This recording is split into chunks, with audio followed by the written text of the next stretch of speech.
vitamin. The water-soluble vitamins, essentially, these are the ones that cannot necessarily be stored in your body. So they are useful. They're useful. So they will go in and out of your body tissue, water.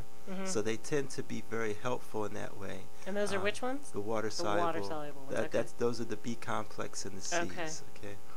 So essentially, water-soluble cannot be stored. But again, they're very good because they can go in and out of body tissue because water is a major component of the body. So they circulate quite well. And they're used quite readily when we take them in. But then you have your fat soluble, which is your A, D, E, and K, and those are the ones that actually can be stored in fat cells. So they can be stored, which means that we may not necessarily need to take them in every day, or in large quantities each day. That was the question I was going to ask. Well, also with the water soluble, it just gave me a thought. Just by nature of it being water soluble, does that help with us not taking too much and getting toxicity because we have too much? Yes. Okay. So yeah, the risk of toxicity is lower with your water soluble vitamin. Okay, cool. Because each day that's something that we need to make sure we get in our diet, and which tells you again that they tend to be used quite readily, and which means that they're not going to be able to be stored as much as we would like to believe. So what we have to do is make sure we're getting those every day in our diet. Okay. Now I'm sure I'm not the only one that's got questions here, and the more Charles talks, the more questions I get. So I'm sure that you're probably thinking the same thing out there in the listening world. So we want to invite you to give a call in and ask your questions, or maybe even bring a comment at 678-963-5482. We are here in the studio to serve you at 678-963-5482. What else you got, Charles? Now, I just want to talk a little bit about the minerals, because we know then when we look at nutritional supplements, you have your vitamins, then you have your minerals. And lots of folks, and I'm sure that you know folks, if you are not one of them, who take vitamin and mineral supplements, or what we call the one-a-day supplements. Exactly right. And your minerals would include two categories as well, which would be your major minerals and your trace minerals. And your major minerals typically include things like calcium, iron, and magnesium. Those would be some of those foods that would fall into the major minerals, or perhaps even phosphorus. And then you have your trace minerals, which would be all the rest of that group. So you may have something like fluoride, you may have manganese, and then you may have some other smaller categories of minerals, such as chloride and those types of things. So they all kind of fall under that trace category. And when you look at the two, really the difference between a major and a trace is typically the amounts that are consumed. So would fluoride, the thing we get in our toothpaste, that's something that I don't know if you do, if you're listening, if you think about that as a mineral that our body needs, would that be considered a trace mineral? Yes, even though it's essential. I was going to say, I don't think we need a lot of that, right? It's essential, and they're all essential, and that's the key. But being essential doesn't necessarily mean that it's something that you need to get tons of.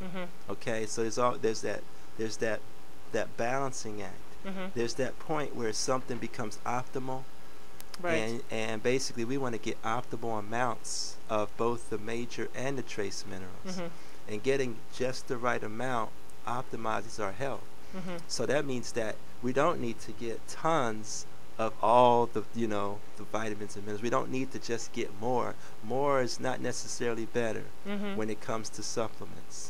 So the key is finding out how much do I need, and then the answer is making sure I get exactly that amount or somewhere about that.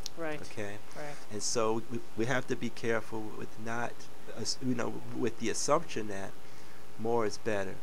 I'm just going to get tons and tons of these vitamins and minerals in my body, and they will make me even better. And there comes that T word that we had just mentioned before, toxicity. That's something we want to be mindful of. That that means that we can have too much Exactly these right. good things in our body. You know, too much of a good thing, as they always say, is not necessarily good. Wow, okay. And if you're listening, you probably hear like some pages on occasion in the background. So even the experts, like Dr. Charles here, can't hold everything in their heads. He's got his books here, you know, that he's teaching us out of, and then he's sharing information out of here. He's got his books, but he knows which books to go to, thankfully. Well, here's a question, Charles. You were talking about, okay, the supplements, your basic vitamins, minerals, water soluble, fat soluble, not taking too much, getting the right amounts. When we go looking for a supplement at a store, at the local pharmacy, what is one of the major things that we should, maybe one or two things that we should be thinking about? You know, I know that there's something that I recently learned about supplements, and just wanted to know what you think. You know, maybe one or two of the things are that we should be knowledgeable about and be asking questions about.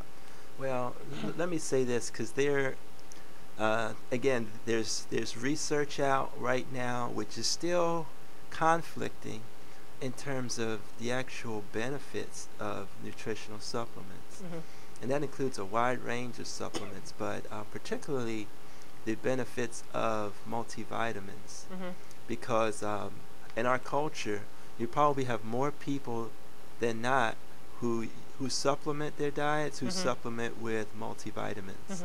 And so there's been some good research out that's just recently results have been revealed about the effects and the benefits of multivitamins.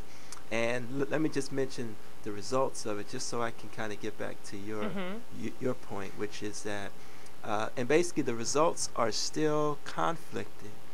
There's lots of conflicting evidence about the benefits of multivitamins. And there was a recent study that came out as they were evaluating postmenopausal women, and actually there were about 168,000 women in this study. Wow. So it's a very large study. And essentially what they evaluated was the effects or the benefit of multivitamins on these women. Okay, and essentially they wanted to find out, okay, well, if you're supplementing, do we see any benefit? You know, how do we see it improving your health?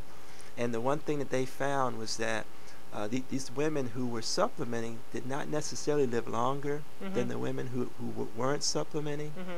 Okay, and they also tended to die of some of the very same causes as some of the women who were not supplementing.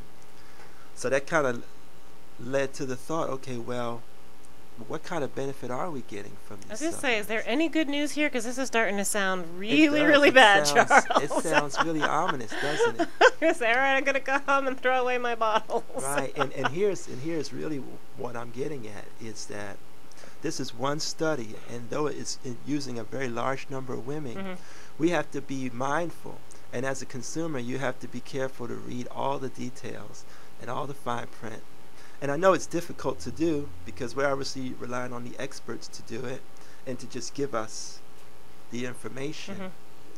But actually in this particular study, and in lots of other studies like it, what they're evaluating is the effects, or the positive effects of tablets. And we know that when people are supplementing, there's different forms of supplementing. Right. There's capsules, there's tablets, there's liquids. So there's lots of different ways that you can get your